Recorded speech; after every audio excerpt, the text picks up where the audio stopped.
Hi hello friends, ಎಲ್ರಿಗೂ ನಮಸ್ಕಾರ. ಶಿಲ್ಪಾ ಸವಿರುಚಿ ಚಾನಲ್ಗೆ ಸುಸ್ವಾಗತ. ಇವತ್ತೊಂದು ಒಳ್ಳೆಯದು ದೋಸೆ ರೆಸಿಪಿ ಹೇಳ್ತಾ ಇದ್ದೀನಿ. ಸಾಫ್ಟ್ ಆಗಿರುತ್ತೆ, ಮೃದುವಾಗಿರುತ್ತೆ, ಟೇಸ್ಟಿಯಾಗಿರುತ್ತೆ. ಯಾವ ದೋಸೆ ಅಂದರೆ ಅದು ಗೋಧಿ ನುಚ್ಚಿನ ದೋಸೆ.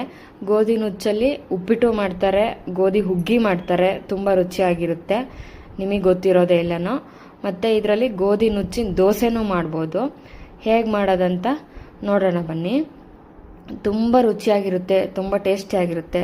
ಅದೇ ಅಕ್ಕಿ ದೋಸೆ ತಿಂದು ಬೋರ್ ಆಗಿದ್ರೆ ಈ ಥರ ಗೋಧಿ ನುಚ್ಚಿನ ದೋಸೆನೂ ಮಾಡ್ಬೋದು. ಒಂದು ದೊಡ್ಡ ಕಪ್ಪಲ್ಲಿ ಗೋಧಿ ನುಚ್ಚು, ಅರ್ಧ ಟೀ ಕಪ್ಪು ಉದ್ದಿನಬೇಳೆ, ಒಂದು ಸ್ವಲ್ಪ ಚಿಕ್ಕ ಸ್ಪೂನಲ್ಲಿ 2 ಟೇಬಲ್ ಸ್ಪೂನು ಮೆಂತ್ಯ ಹಾಕಿದ್ದೀನಿ. ಇದಿಷ್ಟನ್ನು ಹಾಕ್ಬಿಟ್ಟು 2 ರಿಂದ 3 ಸಲ ಚೆನ್ನಾಗಿ ತೊಳೆದ್ಬಿಟ್ಟು ನೀರು ಹಾಕಿ ನೆನೆಸ್ಬೋದು. ನೆನೆಸಿದಾದ್ಮೇಲೆ ತುಂಬ ನೆನೆದಿರಬೇಕು. ಬೆಳಗ್ಗೆ ನೆನೆಸಿದ್ರೆ ಸಂಜೆ 4 ಅಥವಾ 5 ಗಂಟೆಗೆ ರುಬ್ಬೋದು. ನೈಸಾಗಿ ಗೋಧಿ ಹಿಟ್ಟು ಚೆನ್ನಾಗಿ ಬರುತ್ತೆ. ಆವಾಗ ಈ ಥರ ರುಬ್ಬಿಟ್ಟು ನೈಸಾಗಿ ದೋಸೆ ಹಿಟ್ಟಿನ ಅದಕ್ಕೆ ರುಬ್ಬಿ ಒಂದು ಚೌಟಿರುತ್ತಲ್ಲ, ಚೌಟಲ್ಲಿ ಇಲ್ಲ ಕೈಯಲ್ಲಿ ಮಿಕ್ಸ್ ಮಾಡಿಬಿಟ್ಟು ಇಡೋದು. ಒಂದು ಪ್ಲೇಟ್ ಮುಚ್ಚಿಟ್ಟು ಎತ್ತಿಟ್ಬಿಡೋದು.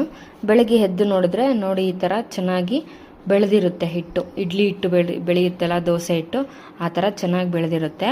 ಮತ್ತು ನಾನು ಇದಕ್ಕೆ ಸೋಡಾನೇ ಹಾಕ್ತಾಯಿಲ್ಲ, ರುಚಿಗೆ ತಕ್ಕಷ್ಟು ಉಪ್ಪು ಹಾಕ್ತಾಯಿದ್ದೀನಿ. ನೋಡಿ, ಉಪ್ಪು ಹಾಕ್ಬಿಟ್ಟು ದೋಸೆ ಹಾಕೊಂಬಿಟ್ರೆ ದೋಸೆ ರೆಡಿ.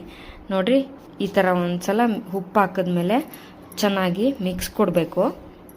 ನಾನು ಇದಕ್ಕೆ ದೋಸೆ ಹಿಟ್ಟಿಗೆ ಈ ದೋಸೆ ಹಿಟ್ಟಿಗೆ ಸೋಡಾನೇ ಹಾಕ್ತಾಯಿಲ್ಲ. ಯಾರ್ಯಾರು ದೋಸೆ ತಿಂದರೆ ಗ್ಯಾಸ್ಟ್ರಿಕ್ ಆಗುತ್ತಲ್ಲ, ಕೆಲವೊಬ್ಬರಿಗೆ ಸೋಡಾ ಎಲ್ಲ ಇದ್ರೆ ಗ್ಯಾಸ್ಟ್ರಿಕ್ ಆಗುತ್ತೆ, ಅವರು ಇಷ್ಟಪಡದೇ ಇರೋರು, ಗ್ಯಾಸ್ಟ್ರಿಕ್ ಆಗುತ್ತೆ ಅನ್ನೋರು ಈ ಥರ ದೋಸೆ ಮಾಡ್ಕೋಬೋದು. ಹಿಟ್ಟು ನಾರ್ಮಲಾಗಿ ಚೆನ್ನಾಗಿ ಬೆಳೆದ್ಬಿಟ್ರೆ ನಾವು ಅದಕ್ಕೆ ಸೋಡಾನೇ ಹಾಕದೆ ಹಂಗೆ ಚೆನ್ನಾಗಿ ಬರುತ್ತೆ ದೋಸೆ, ಇಡ್ಲಿ ಮತ್ತು ಪಡ್ಡು ಎಲ್ಲ ಚೆನ್ನಾಗಿ ಬೆಳಿಬೇಕು ಹಿಟ್ಟು. ಆವಾಗ ತುಂಬ ರುಚಿಯಾಗಿರುತ್ತೆ, ಗ್ಯಾಸ್ಟ್ರಿಕ್ಕು ಆಗಲ್ಲ. ಸೋಡಾನು ಹಾಕೋದು ತಪ್ಪುತ್ತೆ. ನೋಡಿ, ಇವಾಗ ಹಂಚು ಕಾದಿದೆ. 1 ಡ್ರಾಪ್ ಎಣ್ಣೆ ಹಾಕ್ಬಿಟ್ಟು ಈರುಳ್ಳಿ ತಿಕ್ಕಾಗಿದೆ. ಚೆನ್ನಾಗಿ ದೋಸೆ ಹಾಕ್ತಾಯಿದ್ದೀನಿ. ಮತ್ತು ಬೆಣ್ಣೆ ಇದ್ದರೆ ಬೆಣ್ಣೆ ಹಾಕ್ಕೋಬೋದು. ನಾನಿಲ್ಲಿ ಬೆಣ್ಣೆ ಹಾಕ್ತಾಯಿದ್ದೀನಿ. ತುಪ್ಪ ಇದ್ದರೆ ತುಪ್ಪನೂ ಹಾಕ್ಕೋಬೋದು. ಇಲ್ಲಾಂದರೆ ಅಡುಗೆ ಎಣ್ಣೆ ಆದರೂ ಹಾಕ್ಬೋದು. ಯಾವ್ದು ಬಳಸ್ತೀರೋ ಅದು ನಿಮ್ಮ ಮನೆಯಲ್ಲಿ. ಅಡುಗೆ ಎಣ್ಣೆ ಅಂದರೆ ಶೇಂಗಾ ಎಣ್ಣೆ, ಕೊಬ್ಬರಿ ಎಣ್ಣೆ ಯಾವುದಾದ್ರೂ ಹಾಕ್ಕೋಬೋದು.